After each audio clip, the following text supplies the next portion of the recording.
Signal problem ఉంది. మళ్ళీ రామకృష్ణ గారి దగ్గరికి మళ్ళీ వెళ్దాం.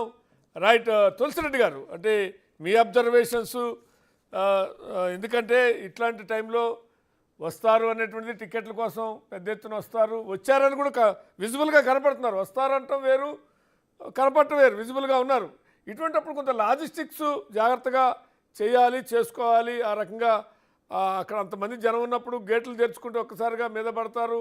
ఇవన్నీ కొంత ఎక్స్పీరియన్స్ ఉన్న ఆఫీసర్సే ఉంటారు కదా అక్కడ. ఎందుకు కొంత నిర్లక్ష్యమా, కోఆర్డినేషన్ ఫెయిల్యూరా, ఏం జరిగి ఉంటుందంటే మీ మీ పరిశీలన ఏంటి?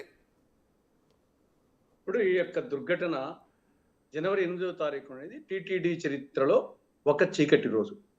ఈ దుర్ఘటన విషాదకరం, విచారకరం, బాధాకరం, దురదృష్టకరం. ఇది టీటీడీ చరిత్రలో మాత్రము ఇది ఒక చీకటి రోజు.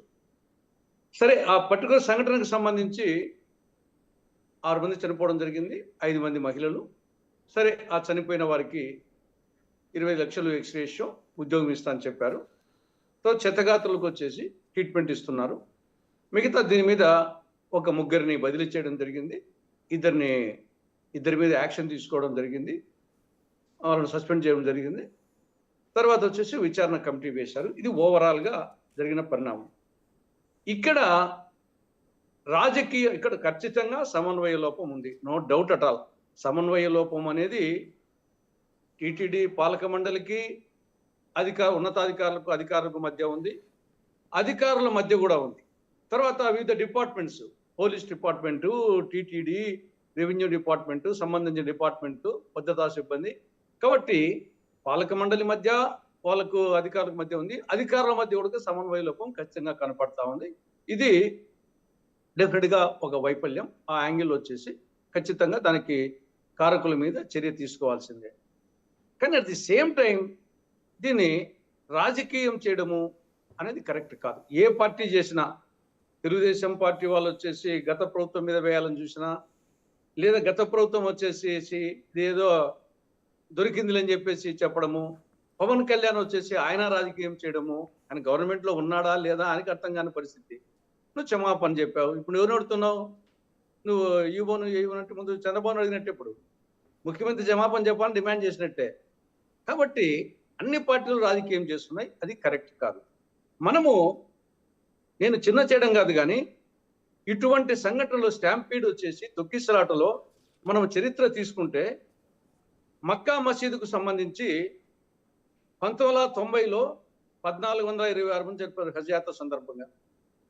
1994లో 270 మంది, 98లో 118 మంది, 2006లో 346 మంది, 2015 సెప్టెంబర్ 24న 2236 మంది, పోయిన సంవత్సరం 2024లో 1301 మంది.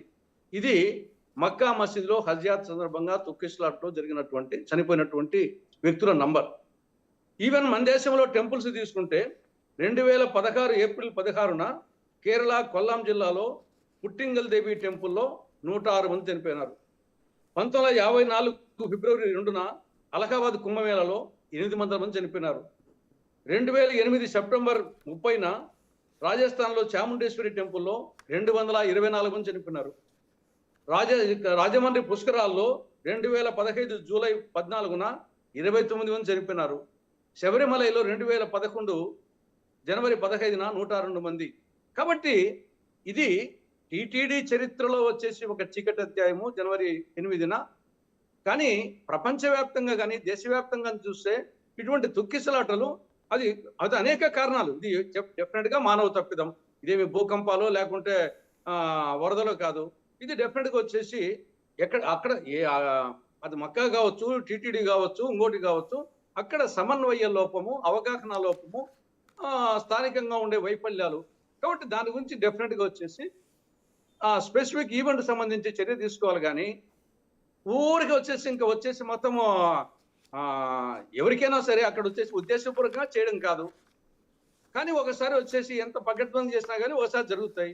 ఇక్కడ స్థానికంగా వచ్చేసి అక్కడ ఆ డిఎస్పి ఆ గేటు తెరిచే పరిస్థితిలో అవగాహన లోపమో, సమన్వయ లోపమో తర్వాత అనుకున్నదో జరగలేదు. కాబట్టి జరిగినది. కాబట్టి దాని గురించి డెఫినెట్గా చర్య తీసుకోవాల్సిందే. ఇటువంటి పునరావృతం కాకుండా చర్యలు తీసుకోవాలి కానీ దీన్ని రాజకీయం చేయాలని ఏ పార్టీ చేసినా ఏ నాయకుడు చేసినా ప్రధానంగా ఇది వచ్చి పవన్ కళ్యాణ్ రాజకీయం చేస్తున్నాడు ఇక్కడ అందరికంటే.